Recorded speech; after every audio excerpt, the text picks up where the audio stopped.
আরজিকর মামলায় স্বস্তি কলকাতার প্রাক্তন পুলিশ কমিশনার বিনীত গোয়েলের। মামলা খারিজ করল কলকাতা হাইকোর্ট। আদালতে চিঠি দিয়ে দুঃখ প্রকাশ করেন আইপিএস বিনীত গোয়েল। চিঠি গ্রহণ করে আদালত।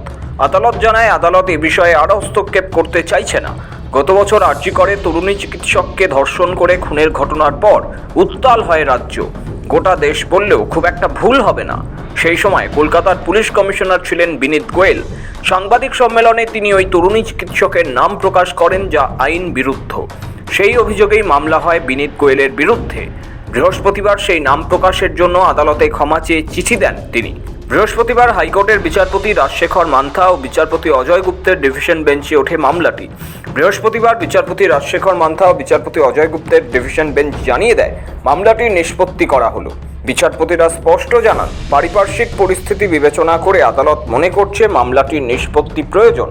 কারণ একদিকে প্রাক্তন পুলিশ কমিশনার অনিচ্ছাকৃতভাবে নির্যাতিতার পরিচয় প্রকাশ করেছেন, অন্যদিকে মামলাকারীর আইনজীবীও উদ্দেশ্য প্রণোদিতভাবে এই বিষয়টি তুলে ধরেছেন।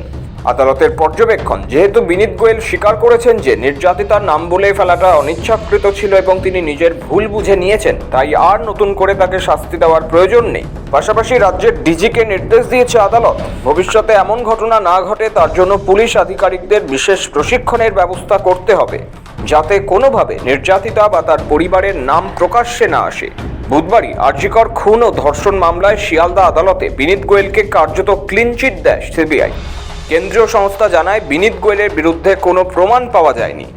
এদিকে নির্যাতিতার পরিবারের অভিযোগ, সিবিআই এর তদন্তকারী আধিকারিক বিনীত গোয়েলের ব্যাচমেট হওয়ায় তার বিরুদ্ধে কোনো তদন্ত করা হচ্ছে না। সৌভিক স্যান্যালের রিপোর্ট, সময় কলকাতা।